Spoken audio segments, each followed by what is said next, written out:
Ал балалар, кезекті тәжірибемізді бастаймыз. Бұл тәжірибе балалар ең бірінші қауіпсіздік ережесін өте мұқият сақтау керек. Сендер қазір тек қана тыңдаушы боласыңдар. Біз қазір балалар заттың электр өткізгіштігін анықтайтын боламыз. Яғни, қандай заттар электр тоғын өткізеді, ал қандай заттар өткізбейді.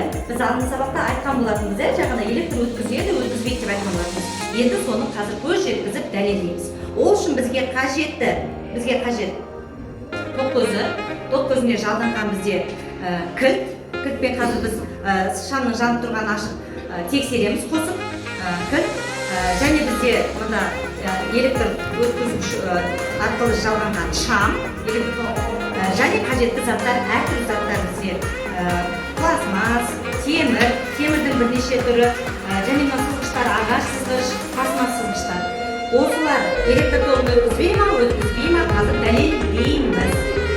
Енді балалар, қазір электр тоғына мен жалғап қойдым, электр тоғын қосамын. Енді мұқият болыңдар, егер мен мына қолданған заттар электр тоғын өткізетін болса, онда шам жанады, ал электр тоғын өткізбейтін болса, шам жанбайды. Өткізбейтінін анықтаймыз. Ендеше, бірінші біз балалар пластмастан көрейік әнекей. Пластмассаға қосқыштар, жалғағыштар тигіземін. Қараңдар балалар, шам жанды ма? Жоқ. Ендеше пластмасс электр тоғын өткізбейді. Келесі ағаш сызғышқа көремін балалар. Жанды ма? Жоқ. Ендеше ағаш электр тоғын өткізбейді. Келесі балалар, мында мыс темір тұр балалар, мыс.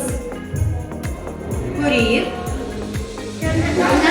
Ендеше мыс электр тоғын келесі абай бол керек ме? Көріп тұрмыз ба? Шам жанды. Ал пластмасса тигіземіз? Жанған жоқ. Электр тоғын өткізбейді. Темір жанды. Электр тоғын өткізеді. Ағаш жанған жоқ.